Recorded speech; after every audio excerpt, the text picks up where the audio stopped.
Federal government justifies 1.145 billion naira vehicle purchase for Niger Republic. You find this story on page 2. 1.1 or 1.4. Okay, so we saw 1.4 in some places. Well, 1.145. Yes. Anything. Still a lot. Yes, 1 billion. I saw the invoice for the purchase of the cars. The cars were purchased from 𝐼𝐍𝐬 Motors.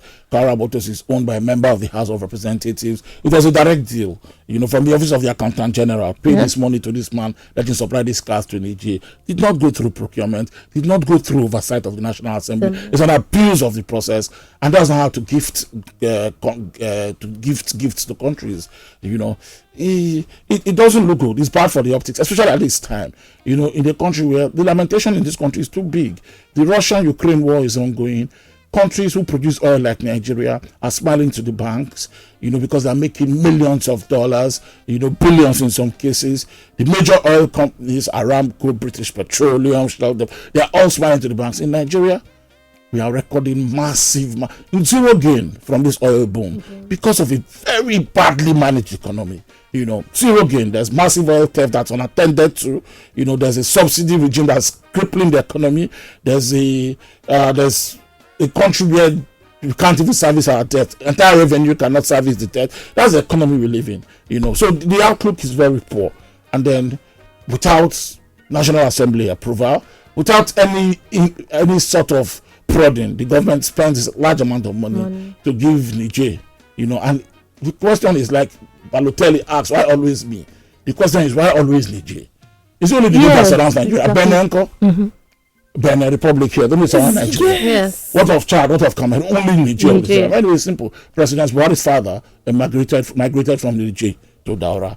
Buhari has said that I have cousins there. He has tried to build a rail track all the way to Maradi, inside Niger, 25 kilometers into Niger, close to a refinery they have there, and this time we don't have refinery that work in Nigeria. And Nigeria, for simple reasons, also gifts Niger Republic power, electricity, and I'm sure they pay pittance for it. So this is why this is bad for the optics. Otherwise, a simple bilateral diplomacy happens. Country helps countries, and we know the technical aid corps in the past when Nigeria sends people. There's a time when the Chief Justice of the Republic of the Gambia was in Nigeria, and we borrowed them Chief Justice, borrowed them Army Chief. That's how the chief of the defense staff of the Gambian forces was Nigerian. There was a time, because that's the big brother role you play. But this relationship with the Niger is very different. And then the height of it was that yesterday, the Niger Republic marked its 62nd anniversary of nationhood, and they gave the highest state awards to 6 Nigerians: 𝐈𝐍𝐿𝐿 Dangote, Abu Samad Rabiu, the governor of Jigawa Badaru, the governor of Zamfara Matawale, the President Buhari's special advisor on domestic, domestic, and then President Buhari's chief state of protocol. These last two, chief state of protocol and domestic, why are they giving them national award of another country highest? SSAs, who are they? What have they done? Glorified boys. SSAs are boy. National, so who are they? I think these are the champions of the relationship between Nigeria and Niger. And that's why we're seeing this kind of donation to Niger. They say for according to Zainab Ahmed, on Niger begged for security vehicles. So we give them 2022 luxury Toyota Land Cruisers. Oh my goodness. In the story, no matter how good you want, it's easy to justify. That's how the government justified it. The story broke, it didn't say anything. But yesterday I said they need to justify it, and they say it's not my bilateral relation. We collect from Japan. But Japan does not have the kind of that situation we have. Security situation and an economy that is ruling. The other day, through the Islamic Development Bank, President Buhari gave $1 million to Afghanistan. People also based, at the time when you have an ASU crisis at home, you cannot use because of funding. A lot of problems around funding. The 𝐒𝐭𝐻 has been depleted to less than $500,000. The foreign reserve is reducing every day. You cannot begin to continue to play this big brother role. And while we're at it, why Niger has remained the question. Why always Niger? I don't know. People have to make up their minds about this, really, about how they feel about it. But it's bad for the optics, no matter how you try to defend it. And the defense by the government is that in bilateral relationships, countries help countries, and that Nigeria is a big brother on the continent anyway. And it's not the first time we're helping countries. We have done this with the technical aid corps, with which Nigeria helped most countries on the continent, especially in West Africa. And we donate a lot to during the Jonathan government. There were donations for Mali. Jonathan has always tried to help Mali.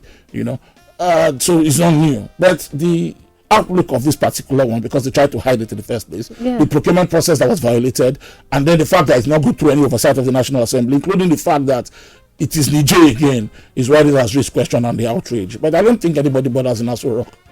Because this happened in February, and we're just getting to know about it. So what if the journalist got the documents, the acting voice, and published it? You wouldn't have known. No. So it was only yesterday that the minister had to justify it, because it was becoming a big story that at this time Nigeria is donating vehicles of over $1 billion to Niger again. I think it was in Niger. If it was Benin Republic, for instance, people will not raise too much eyebrow, because they wonder, okay, big little Benin, but Niger, why always Niger? I don't think that's far to hide. Farouk Perugi, one commentator on national issues, he wrote in the other day that President Buhari has shown more loyalty to Niger than to Nigeria. He wrote, there's an article he wrote, the June 2021 article. He retweeted it yesterday on his Twitter handle and put it there that President Buhari has shown, so why Buhari is more loyal to Niger than to Nigeria. He has first cousins there. He has a family lineage that migrated from Domoko in Niger to Daura in Nigeria. So you can understand he's emotional about it. President Buhari has emotional investment in Niger, and that is why this is showing. I'm very worried about those national awards to true domestic aid. I don't think that if you're giving national awards, then you give it to state governors, presidents, vice presidents, not SSAs and SAs. It appears like there's something extra in the relationship. Did you enjoy this video? Hit the subscribe button for more, leave a comment, and like. Thank you.